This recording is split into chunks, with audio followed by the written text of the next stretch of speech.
Boa tarde. Agora há pouco terminei uma reunião com o ministro Mandetta, aproximadamente 30 minutos,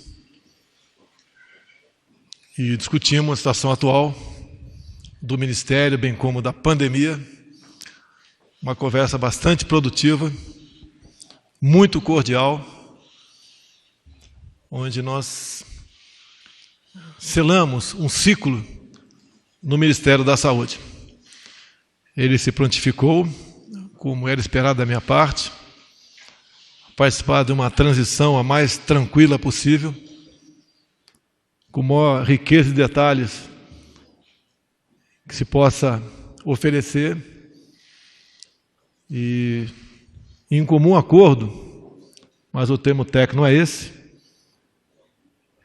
eu o exonero do Ministério nas próximas horas.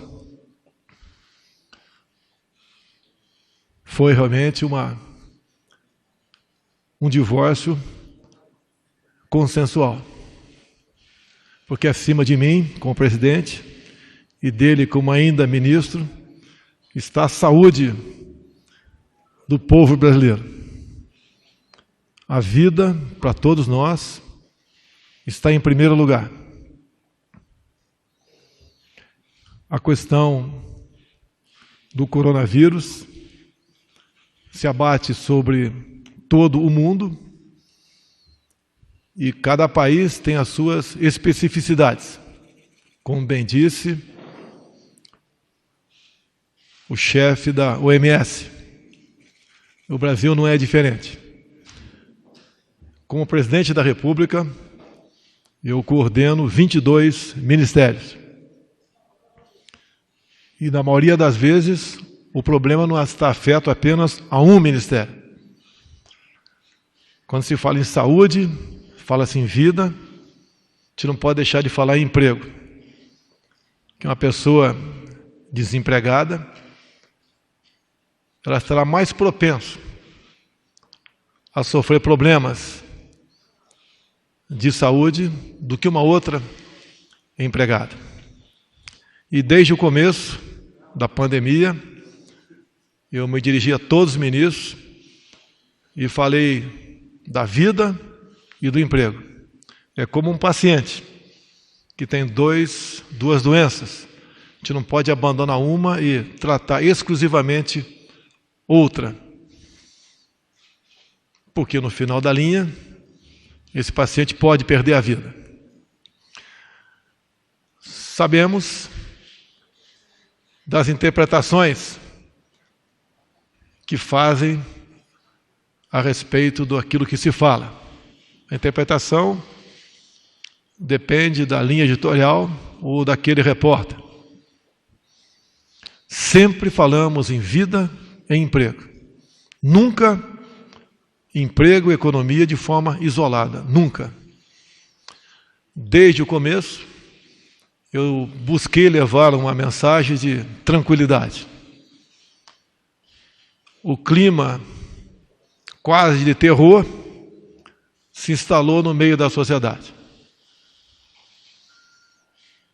Isso não é bom, porque uma pessoa que vive sob tensão, num clima de histeria, é uma pessoa que está propensa a adquirir novas doenças ou agravar aquelas que ela já tem. Entendemos perfeitamente a gravidade da situação. Gostaríamos que ninguém perdesse a vida, não só por essa, não é por causa nenhuma, que a vida, quando chega ao seu final, a morte toca a todos nós. Eu tenho uma mãe com 93 anos de idade, está bastante idosa, com algumas comorbidades. E espero que ela viva por muito tempo.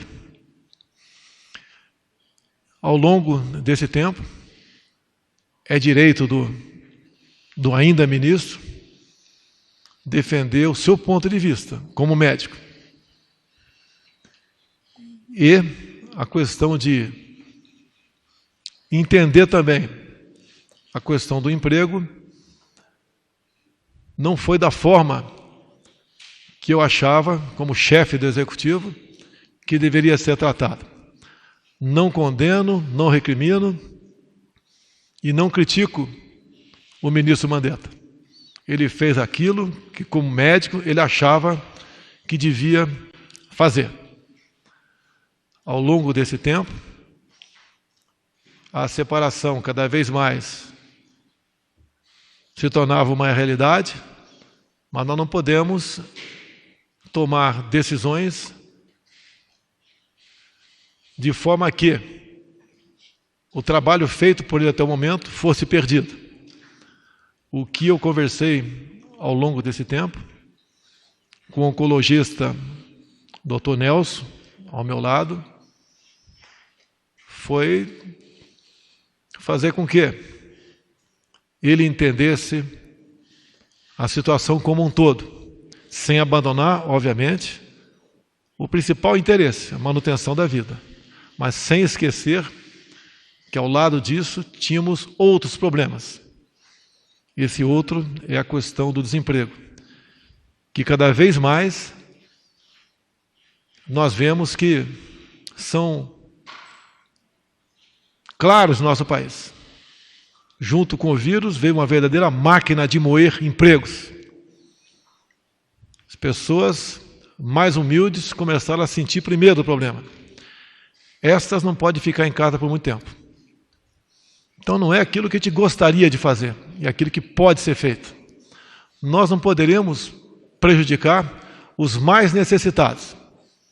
Eles não têm como ficar em casa por muito tempo sem buscar seu alimento. E os primeiros que sofreram com isso foram os informais, na ordem de 38 milhões no Brasil. Os empregos com carteira assinada, estamos vendo também, como temos conversado com toda a sociedade, cada vez mais estão sendo destruídos. Se chegar a um nível tal, o que nós não queremos é que a volta da normalidade, além de poder demorar muito, outros problemas aparecerão. Nós nos preocupamos para que essa volta à normalidade chegue o mais breve possível. Então, antes mesmo de outras providências, nós tomamos várias medidas. Entre elas, uma das mais importantes é o auxílio emergencial para exatamente os informais e assemelhados. Então o governo não abandonou em momento nenhum os mais necessitados. E o que eu conversei com o Dr. Nelson é que gradativamente nós temos que abrir o emprego no Brasil. Essa grande massa de humildes não tem como ficar preso dentro de casa. E o que é pior, quando voltar, não ter emprego. E o governo não tem como manter esse auxílio emergencial ou outras ações por muito tempo. Já se gastou aproximadamente 600 bilhões de reais. E podemos chegar a 1 trilhão. Sei e repito que a vida não tem preço, mas a economia, o emprego, tem que voltar à normalidade. Não o mais rápido possível, conversado com o Dr. Nelson. Mas ele tem que começar a ser flexibilizado, para que exatamente não venhamos a sofrer mais com isso. Nós todos, Poder Executivo, Poder Legislativo, decisões do Judiciário, tem que ser essas decisões com muita prudência. O governo não é uma fonte de socorro eterna. Em nenhum momento eu fui consultado sobre medidas adotadas por grande parte dos governadores e prefeitos. Tenho certeza que eles sabiam o que estavam fazendo. O preço vai ser alto. Tinham que fazer alguma coisa? Tinham. Mas se, porventura, exageraram, não bote essa conta, não no governo federal, não bote essa conta, mais essa conta, nas costas do nosso sofrido povo brasileiro. Não queremos aqui criar qualquer polêmica com outro poder. Todos eles são responsáveis pelos seus atos, assim como eu sou como chefe do executivo. Não furtarei a minha responsabilidade. Decisões sou obrigado a tomar. Porque sempre tenho dito, dada a minha formação militar, pior que uma decisão mal tomada é uma indecisão. Jamais pecarei por omissão. Esse é o ensinamento que eu tive na minha carreira militar.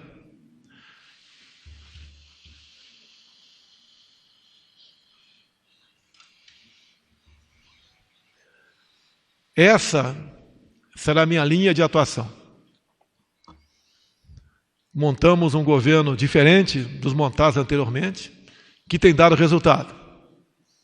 Estávamos praticamente voando no final do último trimestre. Tudo estava indo muito bem. O Brasil tinha tudo para dar certo num curto espaço de tempo. Esse dar certo agora acontecerá, mas num tempo mais ampliado, onde eu apelo para os demais outros poderes.